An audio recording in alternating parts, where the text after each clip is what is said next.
अस्सलाम वालेकुम तमाम दोस्तों का सलाम। कैसे हैं और आप लोगों की तबीयत ठीक है? तो आज का जो मौजू है वो ये है कि how to save from tax litigation.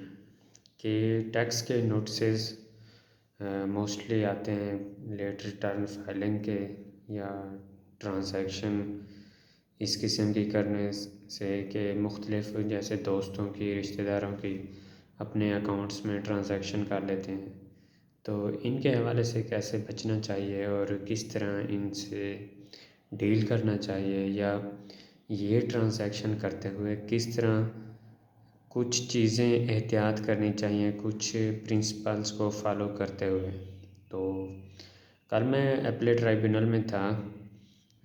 उसमें भी यही एक लिटिगेशन आई हुई थी कि एक प्रॉपर्टी कंसल्टेंट था, जैसे रियल इस्टेट के डिफरेंट लोग डीलिंग करते हैं मुख्तलिफ अपने एरियाज़ में, कि उसने अपनी इनकम डिक्लेयर की हुई थी टैक्स रिटर्न में कि मेरी 5 लाख है, लेकिन उसका जो रेवेन्यू टर्नओवर कर रहा था हिट वो 50 लाख कर रहा था एनुअली।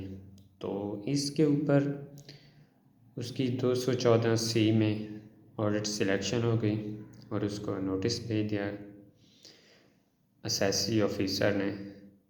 तो उसके बाद उसने कहा कि नहीं भाई, ये तो मेरी इनकम प्रॉपर्टी से जो है वो तो 5 लाख है, मेरी तो 50 लाख नहीं है। और उसमें उसने जो अपनी ग्राउंड ली हुई थी, क्योंकि नीचे वो गया ही नहीं था और वो ऊपर अपीलेट ट्राइब्यूनल में आ गया था। मोस्टली हमारे ऑफिसर से कुछ पब्लिक का समथिंग फेयर पॉइंट है शायद, कि जिस वजह से वो नीचे हाज़िर नहीं होते, अपनी डिटेलें नहीं देते, जिस वजह से वो अपने नोटिस को टाइमली कन्फ्रंट नहीं करते, जिस वाले से वो इस तरह की चीज़ों में वो डिफरेंट इश्यूज़ होते हैं। तो यही चीज़ इसलिए मैं आपसे डिस्कस करना चाहता था कि जब भी अपने बैंक अकाउंट में ट्रांजैक्शन करें, किसी दोस्तों की, किसी रिश्तेदार की ना करें, सिंगल अमाउंट भी ना करें।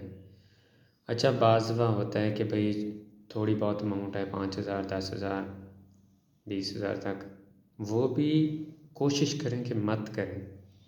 मसला ये होगा, ये छोटी छोटी अमाउंट जब बढ़ेगी और ये जब FBR के पोर्टल के ऊपर हिट करेगी आपकी बैंकिंग ट्रांजैक्शन, क्योंकि वो आपकी बैंकिंग की ट्रांजैक्शन का डेटा अब FBR ले सकता है, लीगली भी और इंस्टीट्यूशनली भी।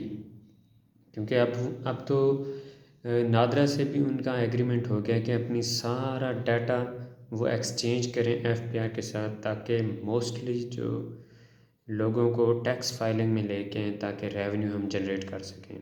तो हम मोस्टली हमारे यहाँ जो रुझान होता है, ख़ास तौर पे हमारे यहाँ जो एक मिजाज है हमारे कंट्री का, हमारे बेल्ट का, वो ये है कि एक रिश्तेदार या दोस्त बाहर होता है किसी कंट्री में, वहाँ से वो पैसे भेजता है कि कहते हैं कि मेरे नाम की प्रॉपर्टी आप परचेज़ कर लें। अच्छा, वो पैसे तो भेज देता है। अब आगे जो रिश्तेदार होता है या जो भी आगे उसको डील करता है उसके बिहाफ के, वो अपने अकाउंट में भेज ले लेता है, रिसीव कर लेता है। अब वो ऑफिसर वो कहते हैं भाई आप अपने अकाउंट में क्यों लें, हमें तो यही लग रहा है कि आपने ख़ुद परचेज़ की है। नहीं, वो कहते हैं हमने दोस्त के नाम के ऊपर या भाई के नाम के ऊपर या किसी रिश्तेदार के नाम के ऊपर ये अमाउंट रिसीव की थी और रिसीव करके आगे दी थी।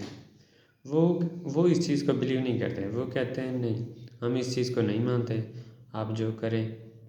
तो इस हवाले से इन चीज़ों से बचने के लिए आप उन्हीं के पर्सनल अकाउंट में उनकी सारी अमाउंट रिसीव करें, और आगे बज़रिया जब आप डिपॉज़िट करें या उनके ऊपर टैक्स विदहेल्ड हो, यानी कि 236 के और C का जो टैक्स देते हैं, उनका रिकॉर्ड भी आपने जहाँ जहाँ टैक्स पे किया है अपनी, यानी कि किसी भी आप प्रॉपर्टी होल्ड किया है या कोई भी इन्वेस्टमेंट आपने होल्ड किया और उसके ऊपर टैक्स पे किया है, या आपने बेचा है तो पे किया है, या परचेज़ किया है तो ले उसके ऊपर विदहेल्ड किया है, या टैक्स डिपॉज़िट किया है किसी डिपार्टमेंट, तो आप उसकी सारी रसीदें हो अपने पास रिकॉर्ड संभाल कर रखें कम से कम 6 ईयर तक, क्योंकि 6 ईयर तक आपके पास आपसे जो रिकॉर्ड होगा वो आपसे असेसी ऑफिसर पूछ सकता है कि ये आपने जो फ़लाँ प्रॉपर्टी परचेज़ की उसका टैक्स कहाँ है।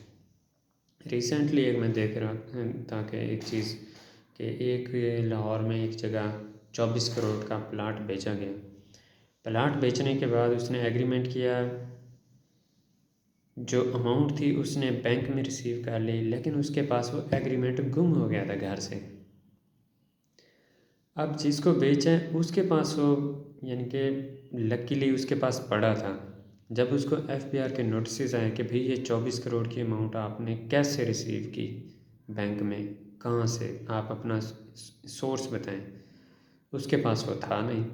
तो ये बड़ी हेक्टिक लिटिगेशन होती है और ज़हनी कुफ़त होती है, क्योंकि वो आपके बैंक अकाउंट अटैच कर लेते हैं, आपकी प्रॉपर्टी अटैच कर लेते हैं, आपके नाम पे जो और यानी कि एसेट होते हैं उनको जाके वो अटैच कर लेते हैं।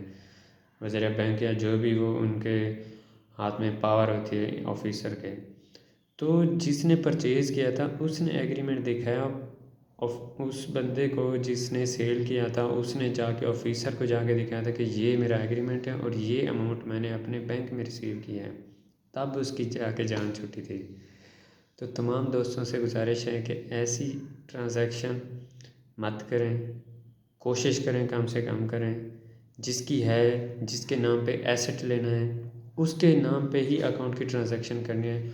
और मोस्टली जो हम ऐसे, अब आगे मैं अगली नेक्स्ट फर्दर वीडियो में मैं ये डिस्कस करूँगा कि ये जो हम ई पेपर निकलवाते हैं, स्टैम्प पेपर, जो मुख्तलिफ ड्यूटीज़, इसके ऊपर कि इससे आपने कैसे बचना है।